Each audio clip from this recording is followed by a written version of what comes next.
This is going to be a casual, just chill, what I bought in the month of October versus what I read in the month of October. I thought this could be a fun way to do these monthly wrap-ups because it kind of keeps you accountable in a way, right? And you can kind of keep track of what's coming in, what's going out, and I think that's important. As of right now, I have 85 books on my TBR, not counting the ones that I bought in the month of October. So we will add those. I'm gonna start with the books that I bought in the month of October. I bought technically 4 books, but I have 5 to show you. The one that doesn't really count is Alchemized by Sinlin Yu. I bought this in September. Then I received it like on the 30th of October or something.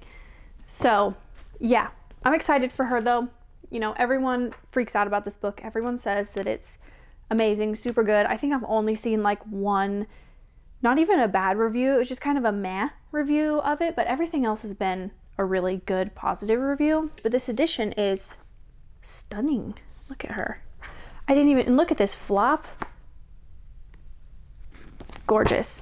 I didn't even know that this was going to be this sprayed edge when I got it. This was just like regular book price. Crazy. Now the books that I actually bought in the month of October, and I have a little like to my own credit kind of thing.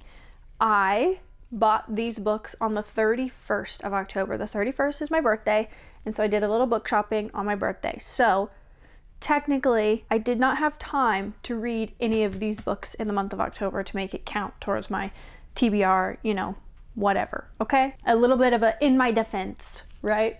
The first book I picked up was In the Shadow Cabinet. This is the follow-up to Her Majesty's Royal Coven, which is a book that I did read this month, and I'm really excited for it. I did enjoy Her Majesty's Royal Coven, which I will talk about eventually, but as soon as I got the opportunity to go buy the second, I did, because I am very interested in the rest of this series. Then we have one that could either be a hit or a miss, I don't know yet, and that is Bride by Ali Hazelwood. I have seen so much Mate hype going on right now because the sequel, Mate, just came out, and people are saying they love it even more than this one. So I thought I would pick up the first one, of course. But Ali Hazelwood is a hit or miss author for me. There are some books of hers that I have really enjoyed. I loved The Love Hypothesis. I loved Check and Mate. However, what is it? Love Theoretically? I did not like it all. So we will see where this lies. Then I got Fall I Want by Lyra Parrish. I think this is such a cute little book, and look at the sprayed edges. I love it so much. It's adorable. I saw it in the store and I didn't think, because I live in Norway, right? I didn't think that we had these types of books here with like the beautiful little sprayed edges and stuff, because I just never seen them before. But I got the Alchemized one right, and then this one, I was like, okay, I have to get it. It's so cute. And I saw Kaylee read this on Book Talk, and the video she posted of it, she just made it look so cozy and fun, and she enjoyed it. So I really had no problem picking this one up because I love a good cozy fall romance. I always will. And then last but not least, I wanted to dip my toe in dark romance. There is a TikToker. I love her. She's so fun and nice. Her name is Kenzie. You can see maybe. Oh.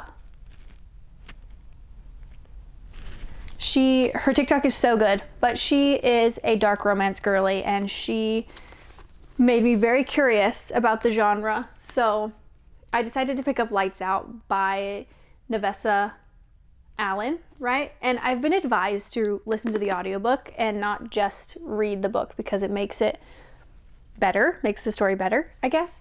But I felt like this was a good place to start. People say it's not like that dark of a dark romance, and I think that's what I need to kind of ease myself into the genre. But Kenzie, she loves dark romance, and she does such a good job talking about it, and she just piqued my curiosity with it, so I picked it up. And honestly, looking at this stack, this is probably my November TBR as well. I don't usually pick like monthly TBRs just because I don't read them. I do them in the moment on my TikTok. I do the Survivor TBR challenge over on my TikTok, and it's just because I'm such an avid mood reader, and every TBR I've ever tried to do, I never follow. So what I read in the month of October, the first book that I picked up was The Bridge Kingdom by Danielle L. Jensen. I enjoyed this. I gave this 4.5 stars. I enjoyed it so much, obviously, that it was 0.5 away from 5 stars, but there was just like a little bit off, I guess.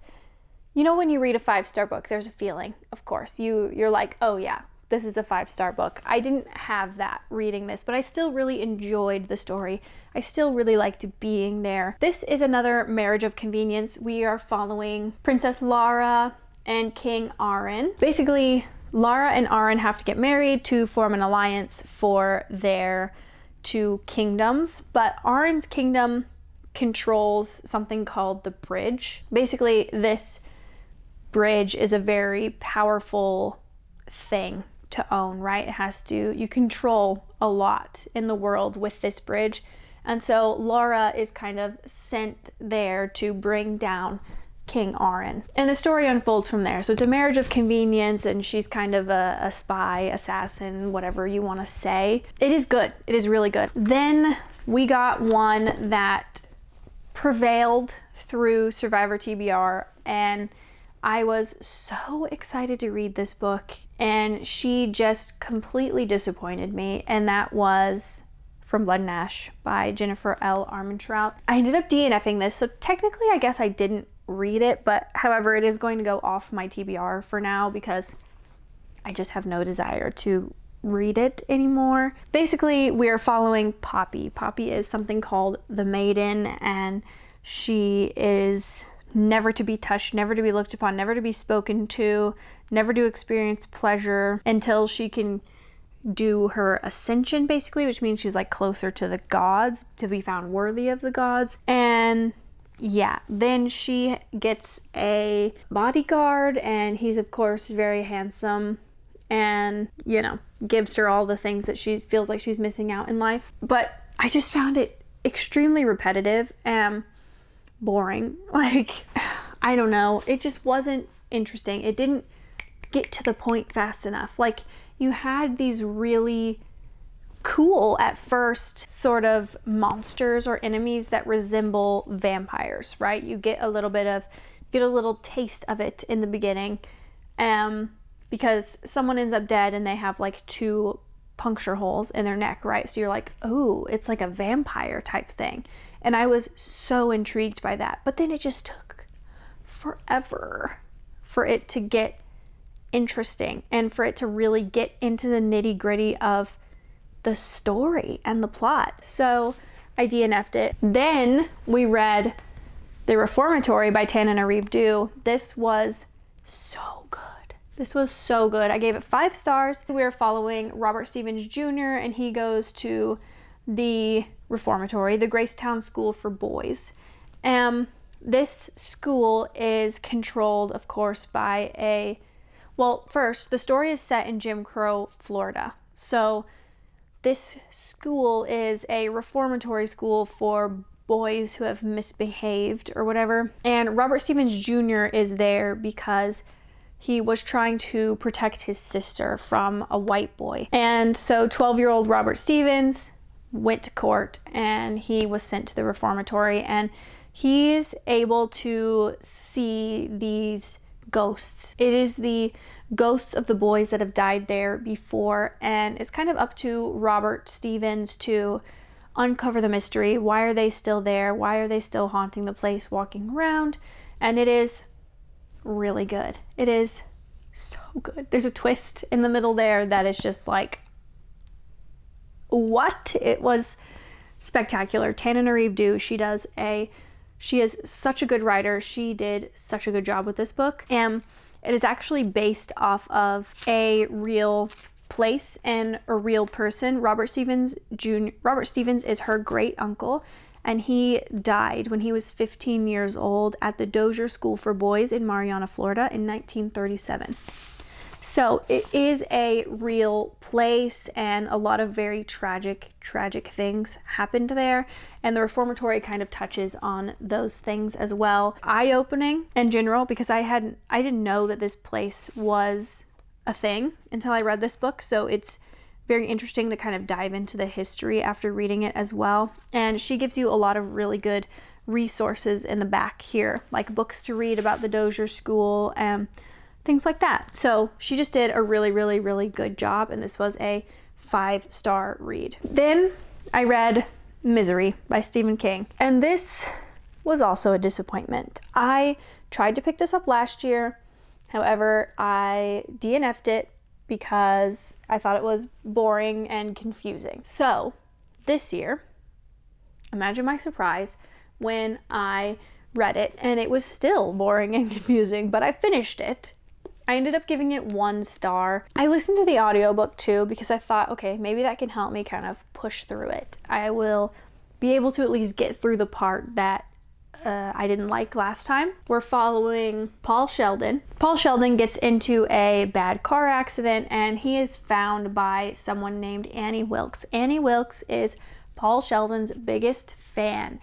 Paul writes, he's a writer, he's an author, and he writes a series about a character named Misery, and Annie Wilkes loves Misery. She takes him into her house, holds him hostage, even though he very much needs a doctor. His legs are mangled. He basically has to take pain medicine constantly to not feel pain, and he becomes reliant on those things. And Paul ended up killing the character Misery at the beginning of the book. He had just released a book where Misery, the character, dies, and Annie Wilkes finds out while Paul is in her care, and she gets very angry, and she is very crazy.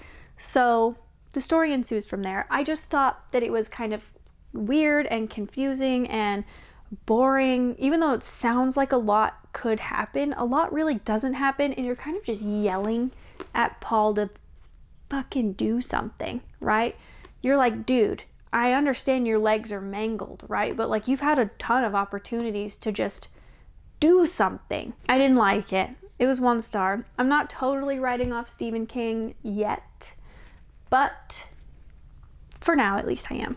And then last but not least, the final book we read in the month of October was Her Majesty's Royal Coven. And I gave this 4 stars. It was really good.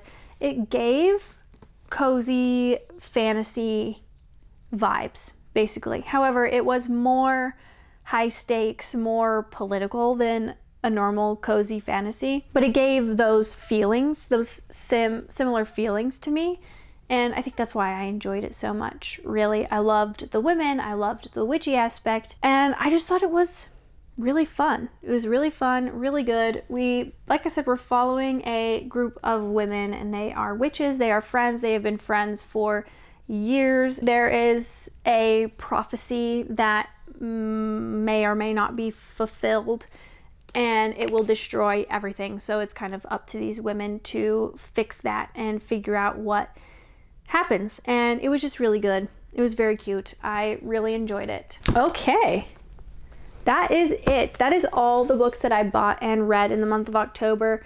It was actually a very decent month. We were at 85, but I guess now we are at 90. So technically the books that I bought and the books that I read outweighed my TBR. So we are just back at 90. All right, well, I will see y'all in the next one. Bye.